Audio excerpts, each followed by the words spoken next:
Bismillahirrahmanirrahim. Assalamu alaikum to everyone. Welcome to my YouTube channel Learn with Asma. My name is Asma Liaquat and my qualification is MSc Mathematics and B.Ed.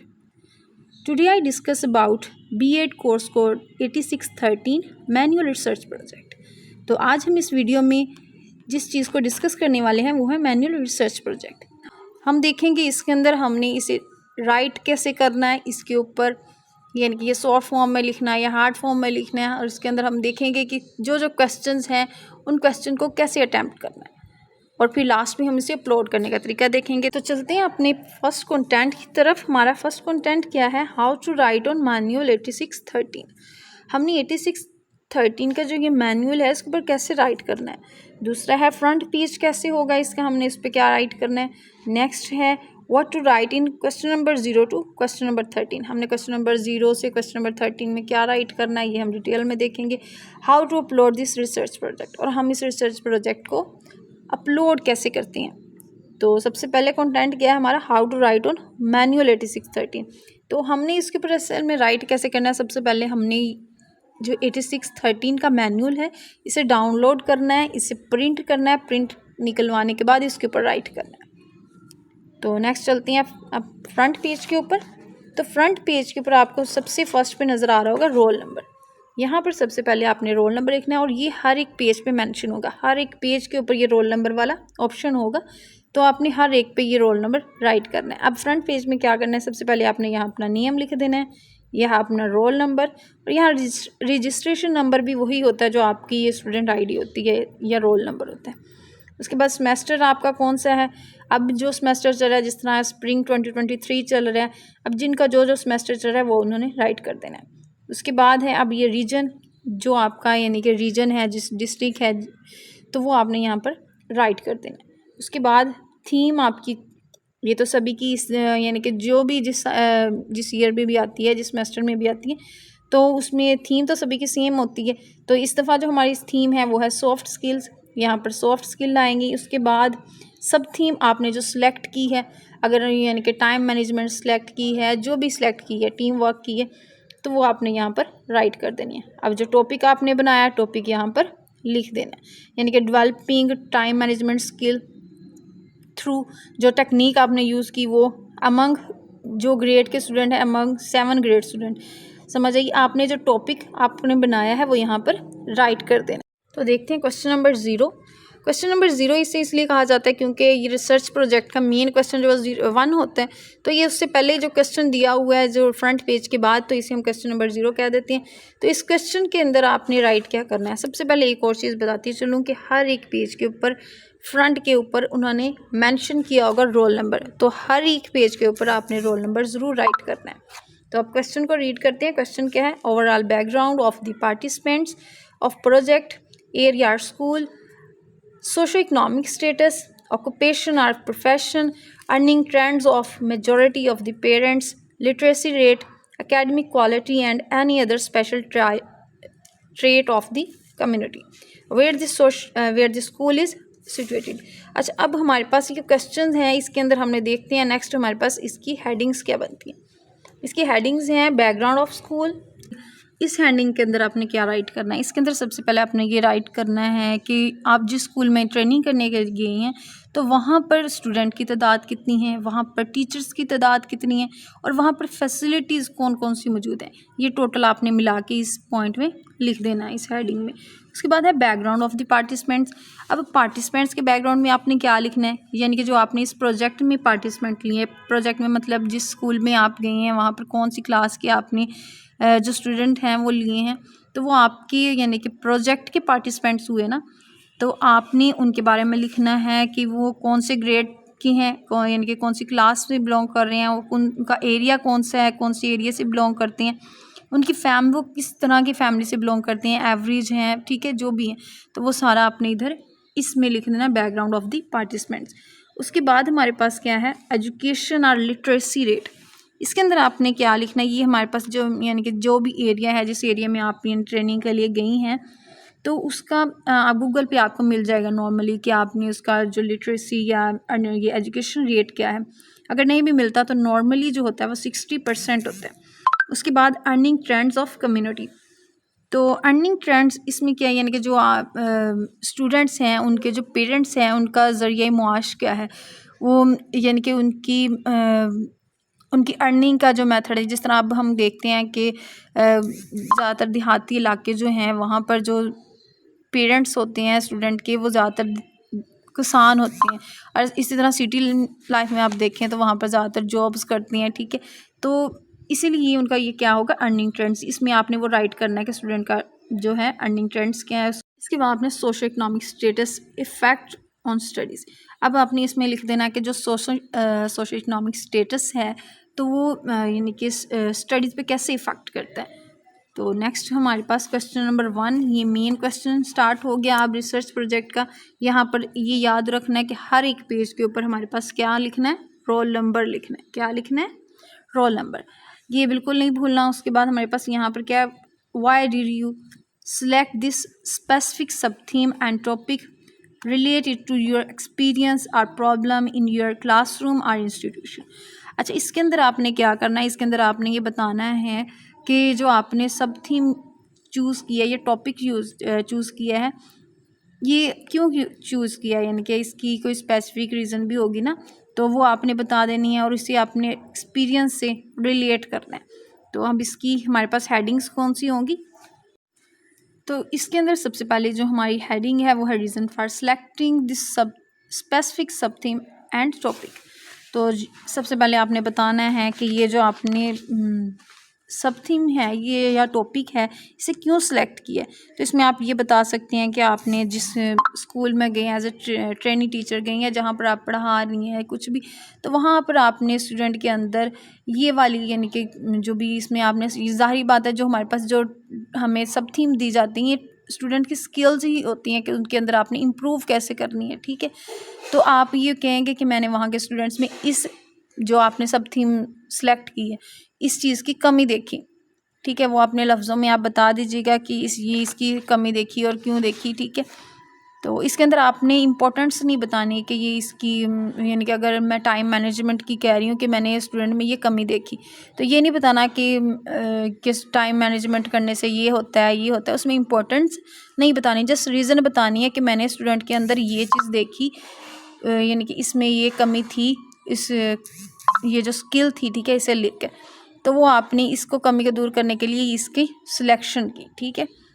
तो इसमें आपने importance नहीं बतानी। उसके बाद background of study, इस background of study में आपने इसमें इंपॉर्टेंस बतानी है, आपने बतानी है अपनी कि जो आपने ये जो सिलेक्ट की है समथिंग, इसकी जो इम्पोर्टेंस है, ठीक है, वो आपने बता देनी। उसके बाद सिग्निफिकेंस ऑफ स्टडी, इसके अंदर है उसके अंदर आपने क्या राइट करना है, उसके अंदर आपने राइट करना है कि जो यानी कि जिन पर आप फोकस है, कौन से एरिया के स्टूडेंट्स हैं, ठीक है, उनका ग्रेड कौन सा है, ठीक है, वो कौन से तलबा हैं और उनके ऊपर टेक्निक कौन सी आप यूज़ कर रहे हैं, ठीक है।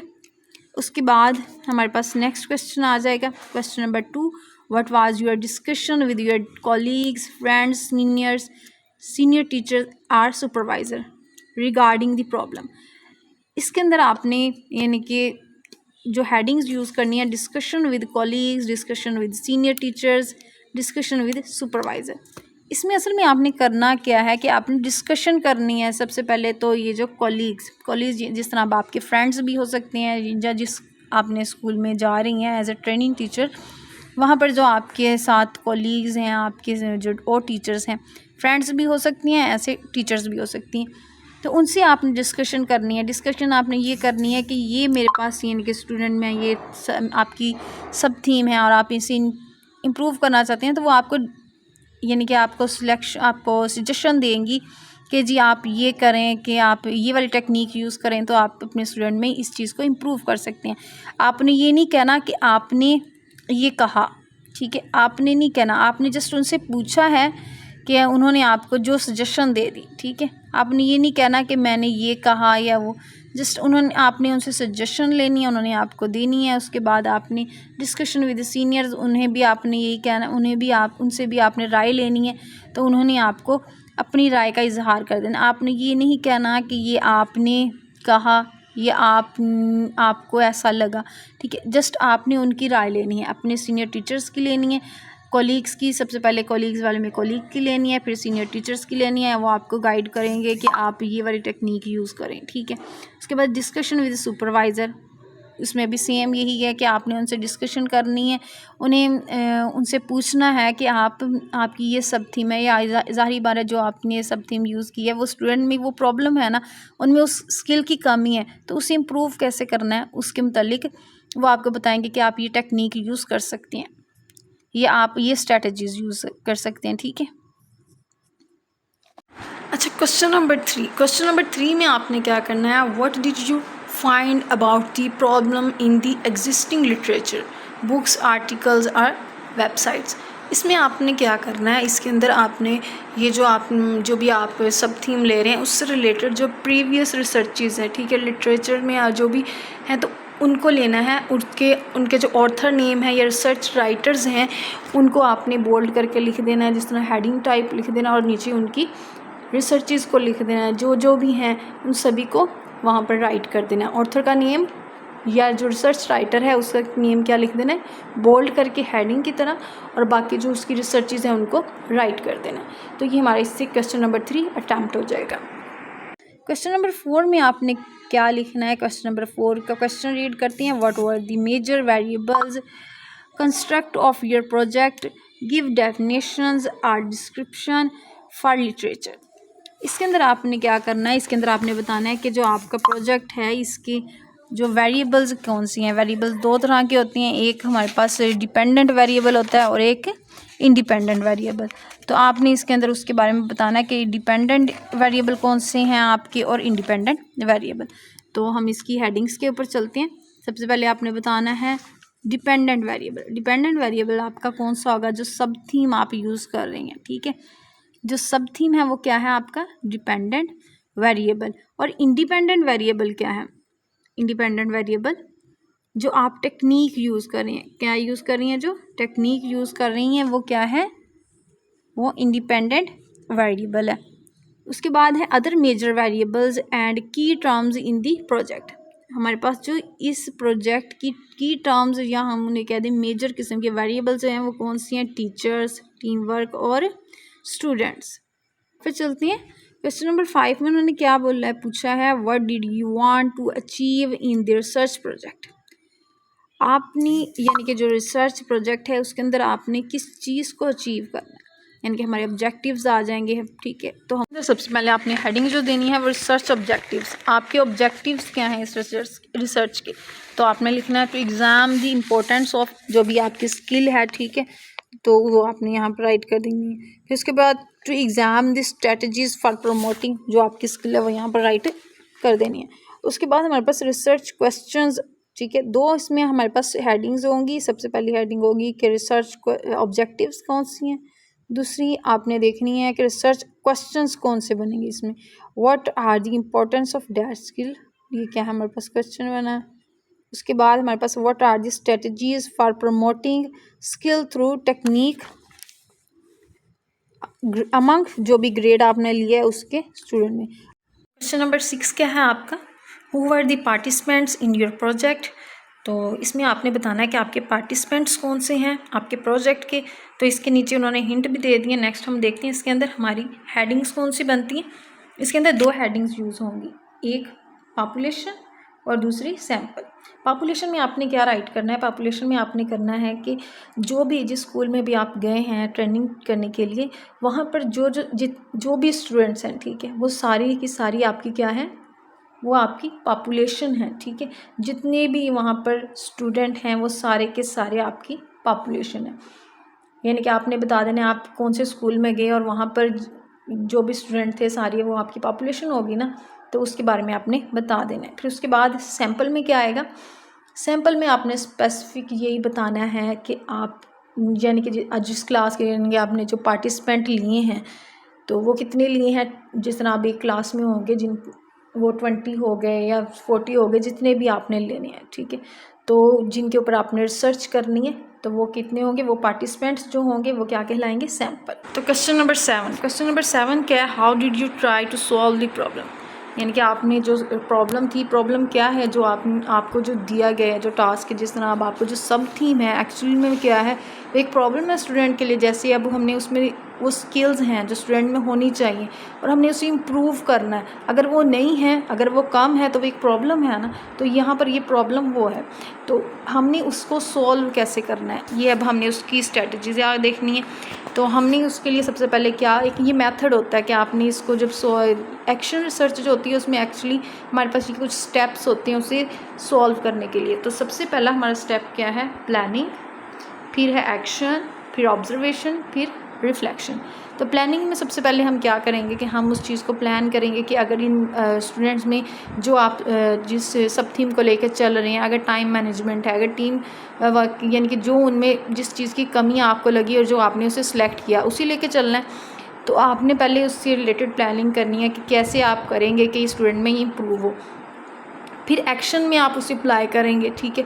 फिर ऑब्जर्वेशन में आप उसे ऑब्जर्व करेंगे, ठीक है। फिर नेक्स्ट रिफ्लेक्शन में आप रिज़ल्ट निकालेंगे कि क्या आपने जो ये एक्शन अप्लाई की उसकी स्ट्रेंथ क्या थी, उसकी वीकनेस क्या थी, ठीक है। तो उसमें आप ये बताएंगे, ठीक है। और उसके अंदर आपने यानी कि इससे फिर जो डाटा कलेक्ट करना है, ठीक है, वो भी लिखना है कि जैसे कि अब आपने इसकी स्ट्रेंथ जो थी और इसकी वीकनेस थी, वो एक मिसाल आपके पास डाटा कलेक्ट हो जाएगा कि आपने उससे क्या रिज़ल्ट निकाला। तो क्वेश्चन नंबर 8 में क्या है, क्वेश्चन नंबर 8 है what kind of instrument was used to collect the data, how was the instrument developed. इसके अंदर हमने ये बताना है कि हमने कौन सा ऐसा रिसर्च टूल यूज़ किया, उसे एज ए इंस्ट्रूमेंट हमने बोला है, ऐसे रिसर्च टूल जो हमने यूज़ किया किसके लिए, डाटा कलेक्ट करने के लिए, ठीक है, या हमने उसे डेवलप किया, तो वो हमने इसमें वो राइट करना है। तो देखते हैं, इस नीचे उन्होंने एग्जाम्पल के तौर पे भी दे दिए कि हम कौन कौन से यूज़ कर सकते हैं, जिस तरह ये observation, rating scale, interview, student work, ठीक है। ये हमारे पास क्या है, एग्जाम्पल्स के तौर पर उन्होंने दे दिए, हम इनमें से कुछ यूज़ कर सकते हैं।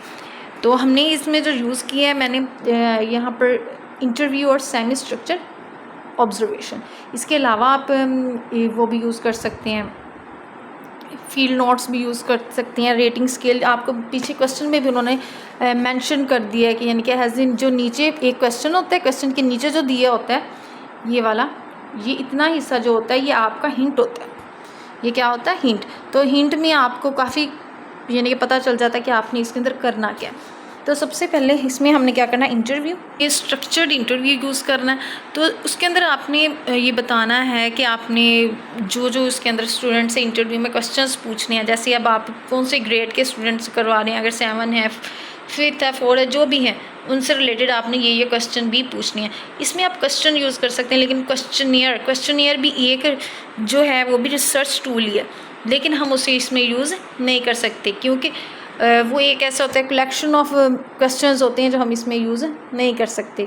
तो इसके अलावा आप ये सेमी स्ट्रक्चर ऑब्जर्वेशन, इसके अलावा ये जो पीछे है क्वेश्चन में मेंशन किए हैं, फील्ड नोट्स, ये सारी क्या हैं, ये हमारे पास टूल्स ही हैं, ठीक है। डाटा कलेक्ट करने के लिए टूल्स हैं, रिसर्च टूल्स। तो आपने इसके अंदर क्वेश्चनियर यूज़ नहीं करना।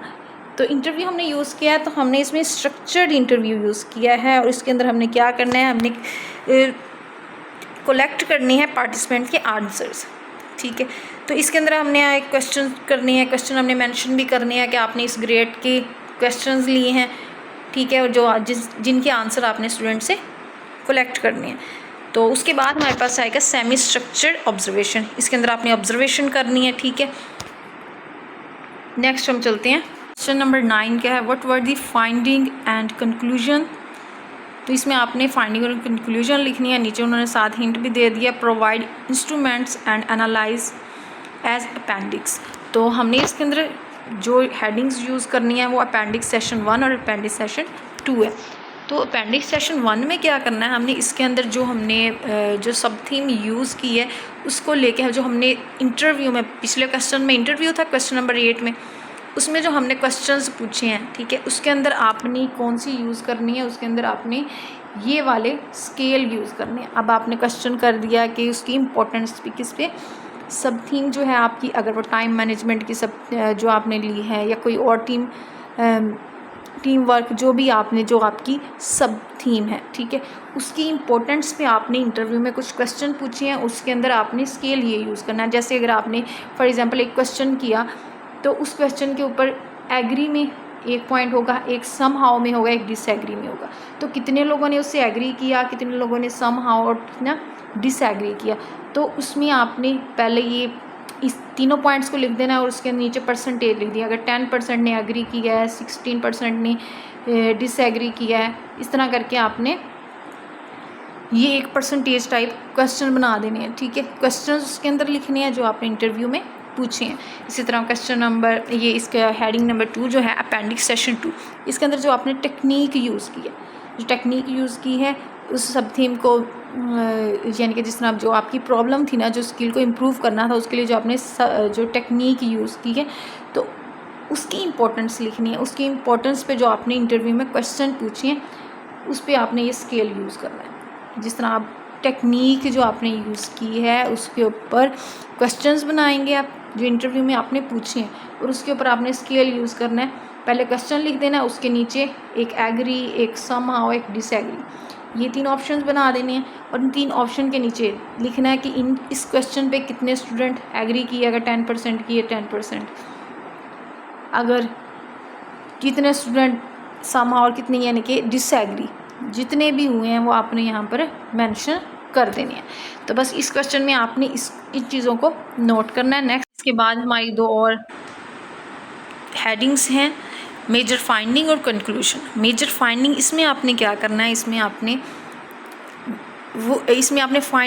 बताना है कि जो आपने क्वेश्चंस किए हैं उसके मुताबिक कितने स्टूडेंट कितने परसेंट एग्री हुए हैं, वो आपने बताना है। कितने परसेंट उससे डिसएग्री हुए हैं, ये आपने सारा तरतीब से लिख देना है। फिर उसके बाद आपका आ जाए कंक्लूजन। कंक्लूजन में आपने जो उनसे यानी कि अपना नतीजा निकाला है, आपने एट दी एंड ये बता देना है कि यानी कि जो भी आप सब थीम यूज़ कर रहे थे, ठीक है, वो एक स्किल थी, वो उसके बारे में आपने बता देना है कि इससे इन चीज़ों को देखते हुए आपने ये यानी कि ये नतीजा निकाला कि वो कितनी ज़रूरी हैं यानी कि स्टूडेंट्स के लिए, ठीक है। ये आपने कंक्लूजन में जाके उसका निचोड़ निकाल देना है। फिर उसके बाद क्वेश्चन नंबर 10 में क्या है, क्वेश्चन नंबर 10 में उन्होंने पूछा है समरी ऑफ द प्रोजेक्ट, यानी कि जो आपने ये जो प्रोजेक्ट बनाया है इस पूरे की समरी आपने बयान कर देनी है। उसके हिंट के तौर पर उन्होंने बता दिया what and who was the research conducted, main objective, process and findings. अब एक इसमें चीज़ है कि इसमें हिंट तो मिला है लेकिन ये हेडिंग्स के तौर पे हमने इसमें यूज़ नहीं करना। लेकिन क्या, क्योंकि इसमें समरी है और समरी को आपका पता है कि ये जो समरी होती है वो कभी भी हम हेडिंग्स में नहीं लिखते, उसे हमने पैराग्राफ में लिखना होता है। तो इसमें आपने ये चीज़ नोट रखनी है कि इसमें पैराग्राफ के तौर पर तो लिखना है लेकिन इसमें लिखना सारा कुछ है।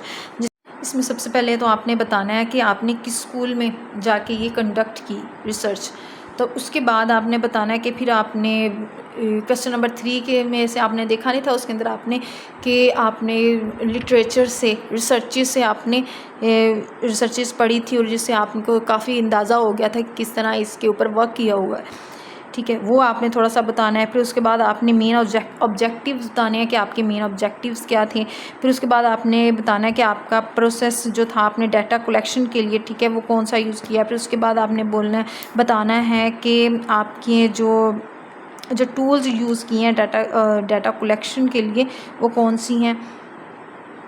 फिर उसके बाद आपने बताना है कि आपने इसके अंदर कौन सी यानी कि डाटा टूल्स यूज़ की, जिस तरह अब आपने इंटरव्यू और ऑब्जर्वेशन यूज़ की थी, ठीक है, वो किसके लिए थी, डाटा कलेक्शन के लिए यूज़ की थी। फिर उसके बाद आपने बताना है कि ये मेरी पॉपुलेशन थी, ये मेरे सैंपल था। फिर आपने यानी कि इसकी जो कंक्लूजन और फाइंडिंग थी ये आपने एंड पे इस पे बता देनी, यानी कि आपने टोटल ओवरव्यू दे देना है पूरी रिसर्च का जो आपने इसमें की। लेकिन तरतीब के साथ आपने उसके अंदर हेडिंग्स नहीं देनी, लेकिन लिखना सारा कुछ है। ऐसे नहीं कि लिखते हुए तो एक ही चीज़ को लेके चलें, तरतीब से चलते जाना है, थोड़ा थोड़ा सा उस चीज़ को बताते जाना है। और ये इंपॉर्टेंट क्वेश्चन है आपका। अब क्वेश्चन नंबर 11 में क्या पूछा उन्होंने, how do you feel about this practice, what have you learn. अच्छा, इसके अंदर आपने सिर्फ अपनी यानी कि बतानी है, अपना एक्सपीरियंस बताना है कि आपने जो ये रिसर्च की है, इसमें आपने क्या फ़ील किया है, इसमें आपको कौन सी डिफ़िकल्टीज़ पेश आई या आपने कौन सी इसमें क्या सीखा आपने, सिर्फ अपने लफ्ज़ों में अपने, अगर आपको मुश्किल हुई तो आपने वो बता देना है, आपको किस चीज़ इसको करते हुए कौन सी आपने चीज़ें सीखी, कौन सी चीज़ें सीखने का मौका मिला, ये सारा आपने इसके अंदर सिर्फ अपना पर्सनल एक्सपीरियंस शेयर करना है जो आपका इस रिसर्च को लेकर रहा। तो क्वेश्चन नंबर 12 क्या है? क्वेश्चन नंबर 12 में पूछा गया कि what has it added to your professional skills as a teacher. तो एज ए टीचर आपके अंदर कौन सी स्किल्स यानी कि इसमें ऐड हुई इस रिसर्च प्रोजेक्ट के बाद, यानी कि आपने इससे क्या सीखा या इससे आपकी स्किल्स कौन सी यानी कि इम्प्रूव हुई या इन्हेंस हुई, तो वो आपने बतानी है। तो इसमें आप थोड़ी सी हेडिंग्स दे सकते हैं। मल्टीटास्किंग, यानी कि आपने रिसर्च प्रोजेक्ट के बाद आपके अंदर मल्टीटास्किंग की स्किल लाई। Role model, self examination, time management, social responsibility, passion, taking the risk. इसके अंदर थोड़ा थोड़ा सा आप लिख के इन पॉइंट्स को, इन हेडिंग्स को कवर करें। ठीक है, ये क्या है हमारे पास, ये जो आपके अंदर स्किल्स ऐड हुई हैं किस वजह से, जो आपने ये रिसर्च की है। क्वेश्चन नंबर 13 देखें। क्वेश्चन नंबर 13 में क्या करना, list the work you cited in your project, follow the APA manual 6 the edition. इसके अंदर हमने APA मैनुअल जो है 6 एडिशन उसको हमने फॉलो करना है। उसके मुताबिक हमने लिखने कौन से रेफरेंसेस हैं, इसमें हमने वो लिखने हैं जो क्वेश्चन नंबर 3 में हमने लिखे थे। क्वेश्चन नंबर 3 में हमने लिटरेचर से रिसर्चेस लिखी थी, तो वहाँ पर जिन ऑथर्स का जिक्र था उन्हीं ऑथर्स के यहाँ पर हमने रेफरेंस लिखनी है। अब रेफरेंस लिखने का तरीका देख लें कि इस वे में आपने लिखनी है। चीज़ इसके अंदर लिखना कैसी है इन रेफरेंसेस को, कि जो आपने क्वेश्चन नंबर 3 में जो लिखे थे, क्वेश्चन नंबर 3 में आपने रिसर्चेस लिखी थी, लिटरेचर लिखा था, ठीक है, तो वहाँ से जो आपने जिन ऑथर्स की यानी कि रिसर्चेस लिखी थी उनके आपने रेफरेंसेस लिखनी है किसमें, APA मैनुअल 6 में। तो उसका मेथड ऐसे होता है कि आपने इस तरीके कार से उन रेफरेंसेस को राइट करना है। तो याद रखें जो आपके वहाँ पर क्वेश्चन नंबर 3 में ऑथर्स थे उनका लाजमी रेफरेंस लिखा होना चाहिए, क्वेश्चन नंबर 30। तो अब हम देखेंगे हाउ टू अपलोड 8613 मैनुअल। तो इसके अंदर सबसे पहले तो मैंने आपको बोला कि इसको जो हमने है पहले डाउनलोड करना है मैनुअल को, फिर उसके ऊपर राइट करना है, राइट करने के बाद फिर उसकी PDF बनानी है, PDF बनाने के बाद उसे अपलोड कर देना है LMS पोर्टल पर। If you like my video, please like, subscribe, comment and then share to others. Thanks for your watching.